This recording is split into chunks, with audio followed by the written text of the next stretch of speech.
If you want to go ahead and get out your Bibles and turn to the book of Philemon, which is the more and more I'll say Philemon, it'll start coming out Philemon. It's a little different because I'm from South Alabama. But I want you to go ahead and turn there. And while you're turning there, I just want to thank everyone for especially many that helped with the Colossians study, the weekend study yesterday and Friday. We had a great turnout. We had 80 Friday night, and we had a little over 60 all day Saturday. And so many people helped with that, and I thank you. I really appreciate it. I think that it was good. I think there are some things that we can do better on, and we'll fix that for next year.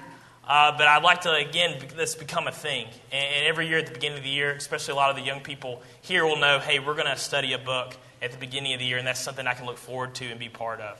So again, thank you so much for letting us do something like that and helping us with that. In the book of Philemon, we see that this is an appeal letter from Paul to Philemon on account of his slave Onesimus. And of course, we don't have a background. It's not like we can go to Acts and read a passage there that explains, hey, this was the situation, and Paul wrote a letter, and now we have the letter. All we have is the letter. We have the letter that would have carried by Onesimus or by Tychicus that would have been given to Philemon. And using the passage of what Paul writes, we are able to build the story around why Paul is having to write this letter. And what it is basically, in short, is an appeal to get Philemon to take Onesimus back.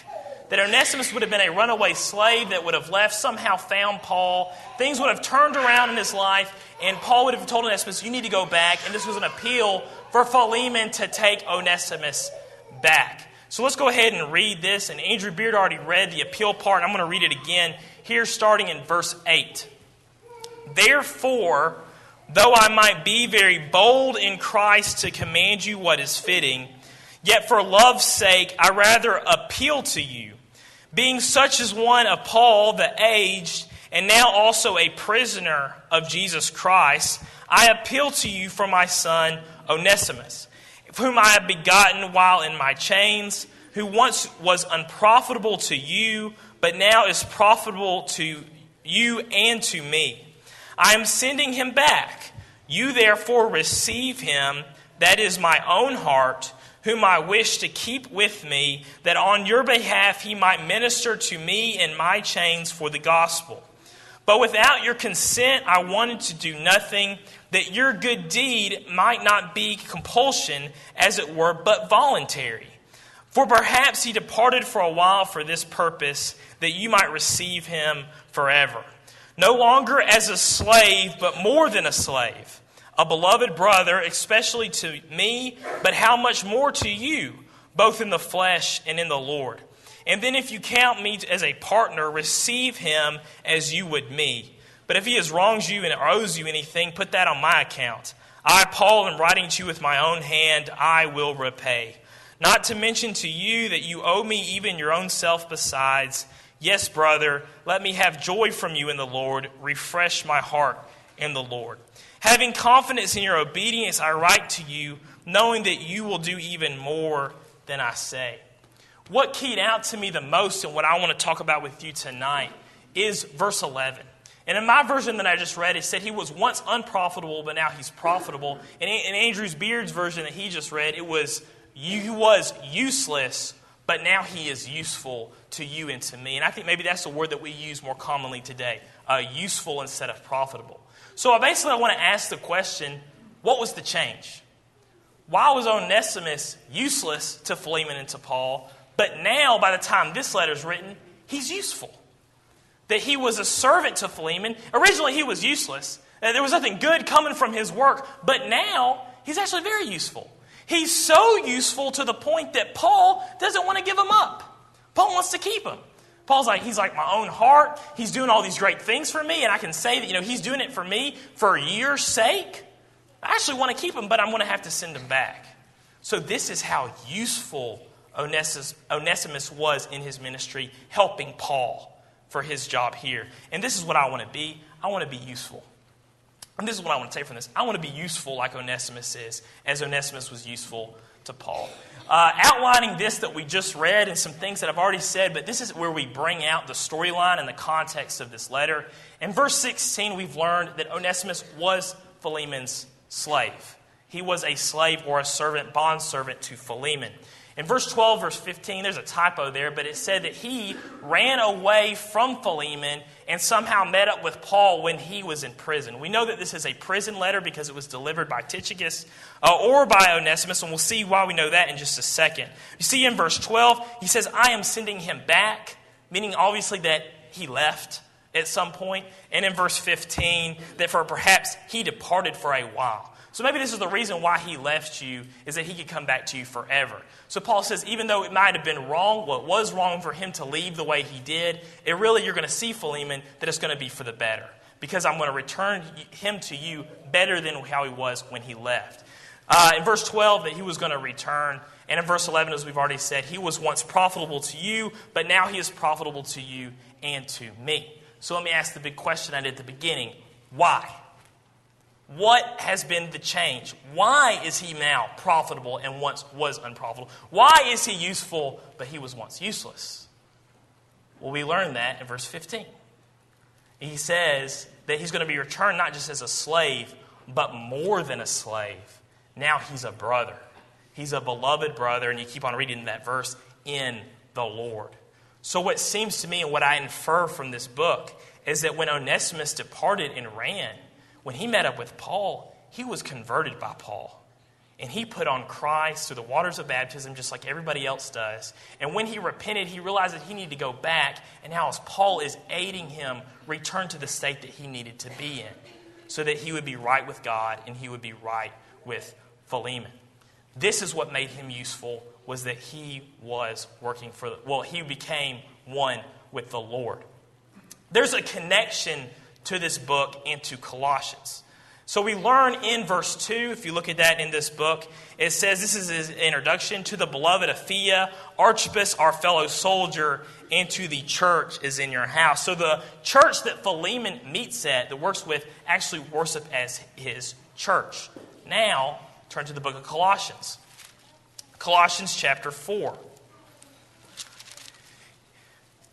Here in Colossians, he gives a very heavy greeting at the end of his book. It's almost the majority of the chapter, and we learn something about Onesimus. If you want to start in verse 7, this describes Tychicus. Tychicus is also the man that delivered the book of the book of Ephesians to Ephesus. Verse 7, Tychicus, a beloved brother, faithful minister, and fellow servant in the Lord, will tell you all the news about me. I'm sending him to you for this very purpose, that he may know your circumstances and comfort your hearts with Onesimus, a faithful and beloved brother who is one of you. They will make known to you all the things that are happening here. Who is Onesimus? He is one of them at Colossae. Now, I know I am no Sherlock Holmes, but I think this is kind of obvious. So if Onesimus is one of them in Colossae, that he would be part with the work there, then where is the work that Philemon's house meets at? Well, it's Colossae. So it makes a lot of sense here that these are connected. That this is a church that Paul writes a letter to who worship at Philemon's house, who Philemon and Onesimus are a part of. And that would make sense, wouldn't it?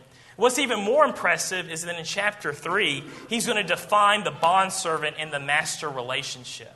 And what's interesting about this is what Philemon's all about, is this master and bondservant's relationship, and he's going to define it either in Colossians. And you can picture Philemon worshiping with the church of Colossae in his own home, and they sit there and they're going to read one of the letters that Paul's written to them, and they get up there, and they have to read this part. And this part is in chapter 3, verse 22, starting there. Bondservants, obey in all things your masters according to the flesh, not with eye service as men pleasers, but in sincerity of heart, fearing God. And whatever you do, do heartily as to the Lord and not to men, knowing that from the Lord you will receive the reward of inheritance, for you serve the Lord Christ. But he who does wrong will be repaid for what he has done, and there is no partiality. Masters, give your bondservants what is just and fair, knowing that you also have a master in heaven. We will go back to this later near the end and break this apart and actually analyze it. But I just want to imagine this. You're Philemon, you're Onesimus. Okay, Philemon's the master, Onesimus is the slave. However, you worship together. You're both part of the kingdom of God. You're both part of the Lord. You're both part of the same work, the same church. And then you go in there and someone reads this, and this is talking about you two. So you would understand the reason, like, oh, wow, Paul's saying these things. This is something that I need to jump on. And you could understand why Onesimus and Philemon would need to be jumping on this. What's interesting as well is Tychicus, the other letter he's going to deliver is the book of Ephesians. And what does the book of Ephesians have? Well, it's almost a copy and paste version of verse 22 through verse 25. And we're not going to read that because we're already reading it here in Colossians. But this seems to be a major thing that needs to be talked about when Paul writes these series of letters, which was Ephesians, Colossians, and Philemon. Now, what I want to do is now get back to our main point. How did Onesimus become a useful bondservant? We've already answered that. It's because he was in the Lord. Well, how does all that work?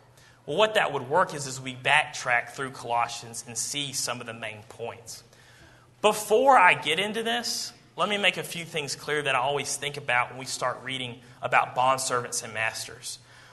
For a long time for me, and I'm sure for many of you, when we read things about slaves or about bondservants or the role of a bondservant in the Bible, we quickly dismiss it.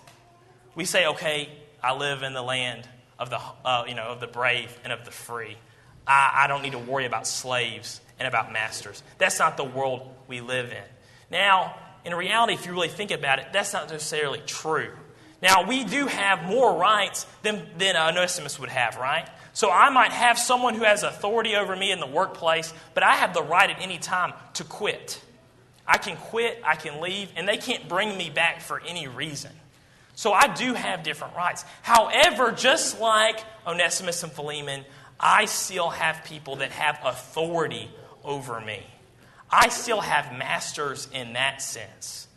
Because whoever gives you your paycheck has authority over you, don't they? Why? Because you want that paycheck. That's why. So if you work for the hospital assigns your paycheck. The hospital is your master in that sense. If your manager controls your paycheck, well, then they have a master type, don't they? That fits. If you're a student, who controls your grade? Your teacher controls your grade. So even them have this aspect that they are a master. So this passage does not need to just be ignored. This is something that God wants even the people in 2016 living in the USA. We need to get something from this. And I want us to think about as we go into this. Because to our teacher or to our boss or to our manager, I want to be useful. I want to be useful just like Onesimus was. The other thing that I think about when we talk about this is we think, well, wait just a second. Slavery is wrong. Slavery is wrong. Why would God even talk about such a thing? Why would he tell a servant to be submissive to a master? Slavery is wrong. Now, in our context in the USA, of course, we hate slavery. We absolutely hate slavery. And of course, we have a very quick but a very powerful history in African slavery, and we all agree that that's wrong. That's evil, and that doesn't need to happen. I will say this about Philemon and Onesimus. Slavery worked differently back then. It really did. The majority of these people were not born into slavery. They were put in there in debt slavery. So the idea is you work with me for 10 years, you work for me for 7 years, and I pay off all your debts that you owe me. That really isn't that bad of a deal. If I can work for somebody and live with you and eat your food, and in 7 years you're going to pay off all my debt, sign me up. Especially if it's going to be for somebody like Philemon. This isn't really that bad of a deal. However, there were situations where it was a bad deal because your master was evil. Your master was bad. So I don't want to degrade it in that sense, but it's not the same of slavery that we think of today. There is a difference. And number two, this is my big point. Jesus Christ did not die on the cross to end the institution of slavery. He had nothing to do with that. What he died on the cross for is to destroy the slavery of sin. And then his kingdom, all men are free. And that's already in Colossians. That is in Colossians chapter 3. That you see that there is no slave, there is no free, there is no Greek, there is no Gentile. We are all in Christ. That's what Christ died for. And Christ knows that however long we live on this life, whether we're free or slave or not, we're all going to be free in heaven. And we're all going to receive those rewards. So that's just something to think about as we go into this. So why was he so useful as a bondservant? Well, in chapter 3:10, we would see Onesimus would have put on the new man. Look in chapter 3, starting in verse 10. In verse 10, it says, "And you have put on the new man, who is renewed in knowledge according to the image of him who created him, where there is no Greek nor Jew, circumcised nor uncircumcised, barbarian, Scythian, slave nor free, but Christ is all and in all. Therefore, as the elect of God, holy and beloved, put on tender mercies, kindness, humility, meekness, longsuffering, bearing with one another and forgiving one another. If anyone has a complaint against another, even as Christ forgave you, so you must do. But above all these things, put on love, which is the bond of perfection. We can keep on going about what the new man does. He has the peace of God. He has all these great things. If you truly put on this new man, what it's going to do is going to affect every single thing you do. That new man is the one that comes to church and worships with the church when we gather together. That new man is the one that goes to school and treats his teacher with kindness. That new man is the one that goes to work and is submissive to those that have authority over him, fearing the Lord. That's what the new man does. That's how the new man creates a useful bondservant. Continuing on, now let's go back to chapter 2. Chapter 2 in verse 6. As you therefore have received Christ Jesus the Lord, so walk in him, rooted and built up in him and established in the faith, as you have been taught, abounding in it with thanksgiving. If you have received Jesus Christ the Lord, you have received him, what are you supposed to do? You're supposed to walk in him. It's supposed to go together. You've received Christ, you walk in Christ. You walk like Christ. So, if you go back to chapter 3, and we're going to read this later about the bondservants, if you look at verse 18, the wives. So, if you're a wife, what are you going to do? Since you've received Christ, you're going to live that role as Christ would live that role. If you're going to be a husband, you're going to live that role like Christ would live that role. When you have taught Saturday and you've done Bible class this morning and you preach tonight, the voice does not last as long as you want it to. I'm sorry about that. If you're a father and you've received Christ, what are you going to do? Well, you're going to wear your shoes like Christ would wear those shoes, and you're going to live out that role like Christ would live out that role. And it goes the same for a slave and a master. If you're going to be a slave, what are you going to do?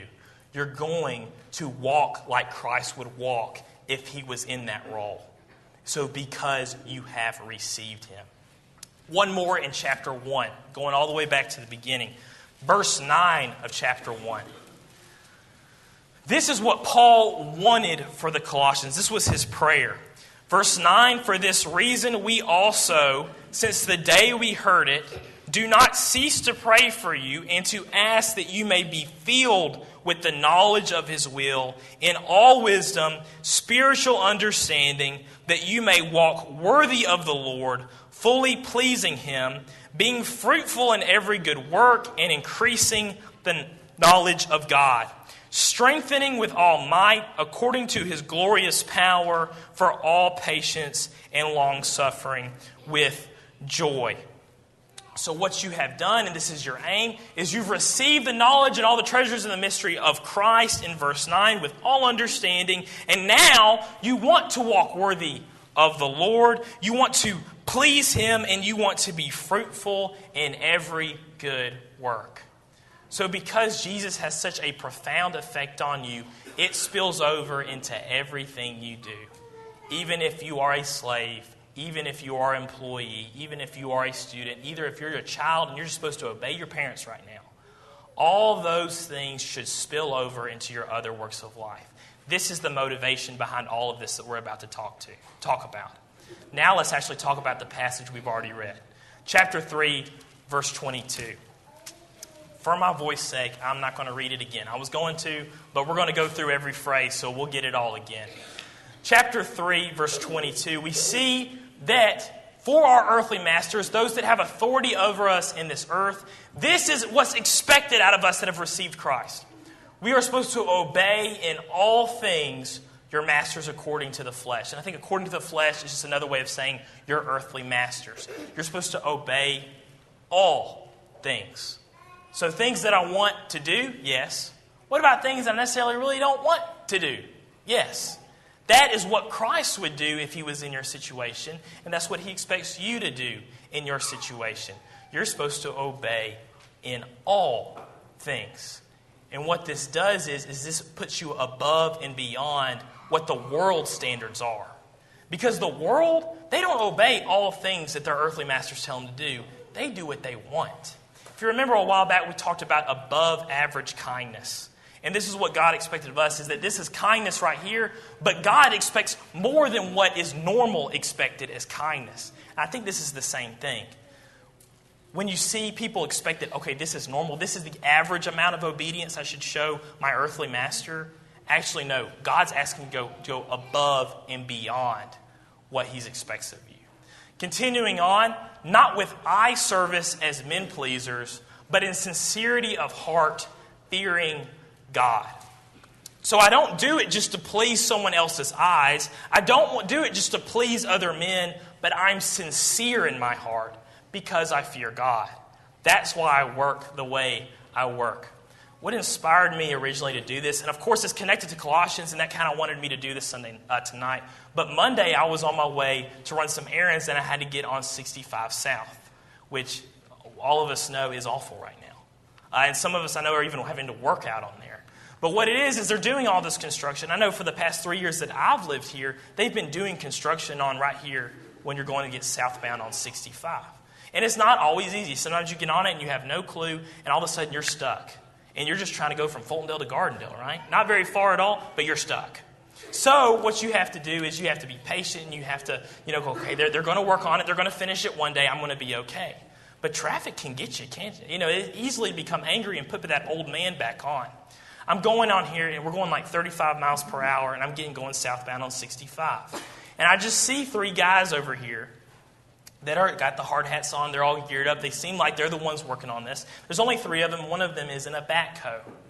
The guy in the backhoe has dirt in the backhoe, and he is now throwing the dirt at the other 2 guys. And of course, I'm just coasting. I'm watching them all do this. And the other guys are laughing, and they're trying to jump out of the way, and the guy with the backhoe is throwing dirt on them. What do I want to do? I want to roll down my window. You boys get back to work. I'm going 35 miles per hour. I'm supposed to be somewhere at 1. Of course, I can give them benefit of doubt. Maybe they were on break. I know for one thing, it's not smart to play with a backhoe. It's also definitely not smart to play with a backhoe on the side of the interstate. Regardless, though, do you think in that situation, if their boss or the eyes that mattered saw them at that moment, would they be playing with the backhoe? No. We understand that. Now, what's harder to do, and it's easy to make fun of the guys on the interstate that I saw, what's harder to do is do this for yourself now. The things that you do when you're at school, when you're at work, are you doing them just because there's eyes on you to please men, or are you doing it because you're sincere in your heart? Something to think about. Now, for one, your boss may only be able to see you, or who has authority, just a little while in the day. But God, the one we fear, sees you all the time. The entire time from you when you punch in to you punch out. And I understand there's times to joke around at work, and there'll be times when you want to goof off with your boss and the people that have authority with you. And there's a place for that, but there comes a point when you're just playing around and you're not sincere anymore. And Christians are supposed to be useful. And when you're doing this, when you just live for eye service, just live for men, you're not sincere, you don't fear God, you are no longer useful. And when you are no longer useful, you have not received Christ the way you were supposed to receive Christ. Because Jesus Christ is useful. He is useful. And no matter job what he had, he would have done it in a very useful way. Continue on, verse 23. Whatever you do, do it heartily as to the Lord and not to men. This goes to the same thing, but it gives us some encouragement. Sometimes we do have the employee, the one who has authority that we don't like. I know I've had some bosses that I don't like. I know definitely that I have had teachers that I do not like. Well, here God offers us a solution. Do it as if you were doing it to the Lord, not to men. Now, if I think in my mind when I go to work or I need to do what I've been asked to do, commanded to do, and I think in my mind, okay, I'm going to do this as if I was doing it to the Lord, that gives you some motivation. And that gives you some energy. And you don't have to worry about the content of the character of the person you're working for anymore. You think about the character of our true master, which is Christ. Knowing that from the Lord you will receive a reward of the inheritance. So we understand that the way that we work, we are going to receive a reward for that in heaven. That we understand that Jesus has an inheritance for us, and that should also be a strong motivation to not goof off, but to work with a sincere heart. There will come a day, I promise, there will come a day that if you have received Christ the way you're supposed to, you will get to rest. And you don't have to go to work on Monday morning. And you don't have to go on school on Monday morning, because we're going to be with the Father, and we're going to be with each other, and we're going to be with Christ, and we're going to be with the Spirit, and there's going to be time for peace at that time. But we are not at that time just yet. So while we're still here, we need to work as if we're working for this inheritance. Verse 24, this is maybe the most important phrase. Who do you truly serve? You serve the Lord Christ. That's very important. I want you to remember this phrase, and in my last slide, it's going to be brought back up. So in verse 24, it explains very simply, we serve the Lord Christ. Verse 24, but he who does wrong will be repaid for what he has done. So who's going to do the repaying here? Is it your teacher? Is it the one who has authority over you on this earth? No. Jesus, the Lord, does the repaying here. So he's going to reward those that he's going to reward, and he's going to punish those that are men pleasers, that do things for eye service. They're not sincere in heart. They don't fear God. He's actually going to punish. Will a lazy Christian, is it possible for a lazy Christian to get punished by God later on? Yes. And that's what I take from this. Someone who's not a useful Christian. Now, we do all of these things because it's the right thing to do. And I could go on and we can make other points about, hey, you have a better chance to evangelize those that have authority over you if you truly act the way you're supposed to act. I think that's true. There's a lot of different ways we could look at this, but the real reason that I want to look at this is we do this because we've received Christ and we want to walk in Him, and this is what He would do if He was in our situation. And that should be it, period. We just want to do what's right. And this is what we have to do, is what is right. Now, there's no partiality in the punishment, and there's no partiality in the reward. He's going to judge you by your works. And that's a major theme of Colossians. I think that's why he ends there in verse 25. It would be nice if that was just the end of it. And we could read it, and we could get it, and we could move on, and we could apply it to our lives. However, sometimes life is difficult, isn't it? Sometimes it is really, really tough. And sometimes we have people in authority over us that want us to do things that aren't right. And we get confused. We don't know what to do. Because life is difficult. And Satan, if he sees someone in authority over you, don't you think he wants to get with them?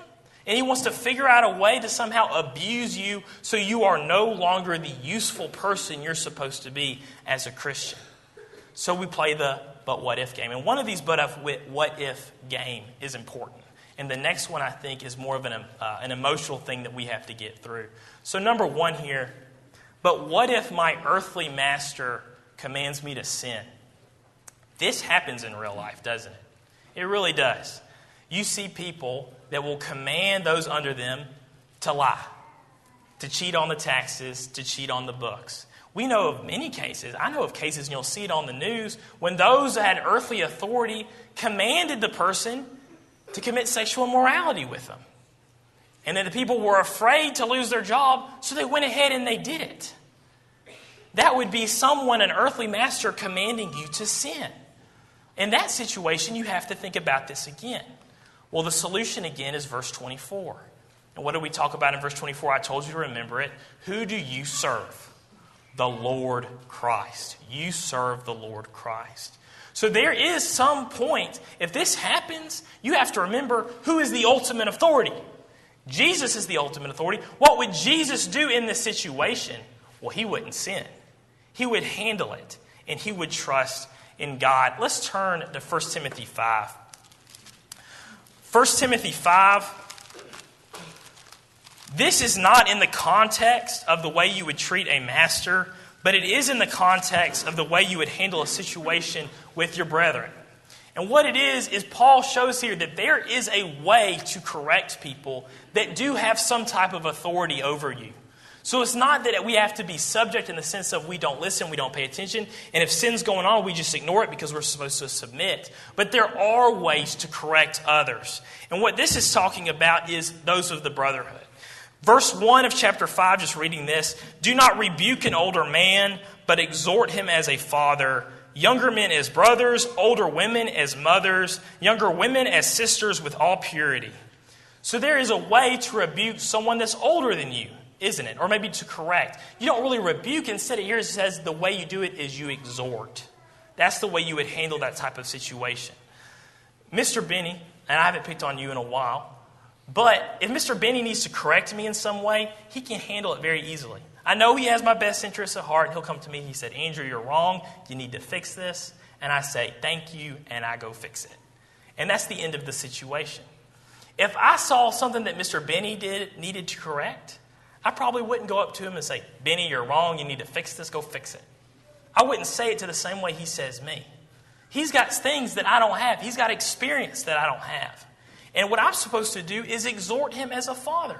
So if there's a situation where I need to exhort someone that had authority over me, I could say it in a much different way, couldn't I? I could make them understand that I still want to be submissive, but I truly have their best interest of heart, and I am not going to sin. I'm not going to do anything that would cause them to lose their sight with God. And I could say something like, I know I work for you. I know that I'm in this submissive role to you. I want to work with you, but the thing that you've asked me to do, I cannot do for these reasons. And here are the exact reasons why I can't do it. I really am looking out for you and me here. You can say these things with kindness, and you can handle a situation like this. What's something not to do is to just completely ignore it and just walk away. And I don't think, unless you give the person a chance to acknowledge, hey, you need to tell them this is wrong and actually speak up. That's what needs to be done. For the situation that we're talking about in our context, the best example of this is Joseph. Joseph was commanded by one of his bosses to do something, to commit sexual immorality. First, he's up front with her, isn't he? I cannot commit this sin against my God. He explains it to her. He even explains that he understands that her husband has the authority over him, except for her. He explains it for her. Now, the second time, what does he have to do? That's the situation when he just has to flee. I don't know what situation you would ever be in, but there is a time sometimes to just leave. I'm sorry, I've told you I can't do this because it's a sin. I'm going to have to leave now. And I think Joseph is the perfect example that we can go to when we're in those situations. One other one I had here. What if my earthly master is a bad master? Not necessarily asking me to do something sinful, but he's just a bad master. Who of us, do not raise your hand, who of us have a bad boss? Some of us may do. Now, some of us are getting to work for Christians like Onesimus was getting to work for Lehman, and maybe it's not that situation. But even Christians, they're still human, and they make mistakes too. So you have to understand that this is just going to be the way it's going to be. Colossians 3:22-25 is not a conditional statement of chapter 4, verse 1. Chapter 4, verse 1 of Colossians is, Masters, give your bondservants what is just and fair, knowing that you have a master in heaven. So he doesn't say, bondservants, do what you're supposed to do if, chapter 4, verse 1, your masters are being just and fair. It's not a conditional statement. Your master could be unfair. He could be doing wrong. But don't you still have that responsibility towards him? You do. You do still have that responsibility. Now, of course, in our legal system, you have the right to leave if you've had enough. But if you can always leave every time your master messes up, you're going to have to leave a lot of places, aren't you?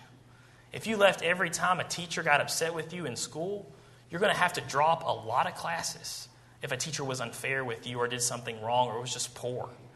You can't live life like that. However, you need to realize that this is not conditional, especially for Onesimus' case, when he could not leave Philemon, even though we might have that right today. Let's end with this. Genesis 16. Genesis 16, if you'll turn there. We read this in Bible class this morning. And I never really noticed this verse until we started studying the names of God. But what this passage does is it gives you hope. It gives you hope of whatever situation you're in. I don't know everybody's situation here, but I know God knows everyone's situation here. I know some of us do have the ability that we could leave a bad master, but some of us may be in the situation that we do have a bad master, but we can't leave because we don't know how else we're going to feed our families unless we're working with this group here. So we might be in a poor situation. This woman, Hagar, was a slave, a servant to Sarah, and she was in a poor situation. What we know is that Abraham and Sarah were weak in their faith in this moment, and they tried to help God fulfill his promise to give Abraham an heir. So Sarah gives Hagar to Abram to conceive, and Hagar becomes pregnant. If we look in verse 6, Sarah becomes upset that Hagar has become pregnant in the whole situation. Verse 6, so Abram said to Sarai, indeed, your maid is in your hand. Do to her as you please. And when Sarai dwelt harshly with her, she fled from her presence. Now the angel of the Lord found her by a spring of water in the wilderness, by the spring on the way to Shur.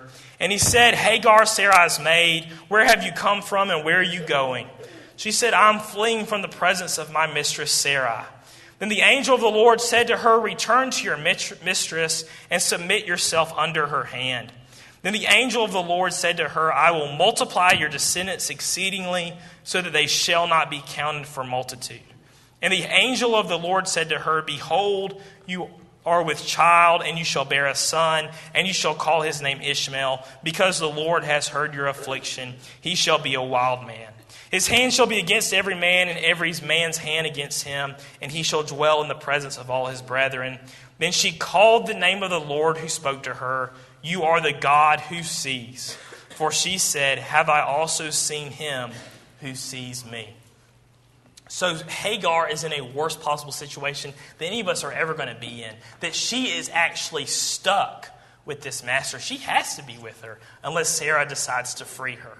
She decides to run, and who gets involved? The Lord gets involved. And he comes to her through this angel, and what does he tell her to do? To go back and submit herself. And if we keep on reading the story, what does God do? He takes care of Hagar.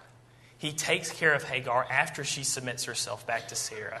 He ends up giving her the opportunity to leave. They end up going to Egypt, and her son starts a great nation. And it all goes back to right here. She trusted in God. She obeyed her heavenly master. And she went back and she submitted. And God got involved because he is the God who sees all. And like I said, I don't know what everyone's situation is here. I know some of us have very difficult jobs. Some of us have very difficult authorities, earthly authorities over us. Some of us have easy. I don't know. But God sees all. He sees all, and if you truly receive Christ and you want to walk in him, you need to do what these passages say, and guess what? God is going to take care of you. Just like he took care of Hagar, because he understands you are just trying to do what he's asked us to do, which is obey him. If you obey him, then you truly show you love him, and he will reward you. Just like he's promised here in Colossians, and just like he's taking care of Hagar. There are some of us here that get it. And we get that we understand that we have to be subject to our earthly masters. But I can completely reverse this and say you get it that you are be able to be subject to your earthly masters, but you've yet to understand that you need to be subject to your heavenly master, your Father. And this is something that God talks about in Malachi chapter 1. He says, you're so good to your fathers here on this earth. You're so good to your masters here on this earth, but you're terrible to me. You ignore me. You treat me badly. You give things that your master that you would never give me because you don't think that highly enough of me. Let me help you understand that the authority that the Lord Jesus has is greater than any authority that any man has on this earth. And you need to be subject to him. You have to be in subject to him if you want this world and in the next life to work out for you. If you're ready to do that, to be subject to him because he is a good master. Please come forward as we stand and as we sing.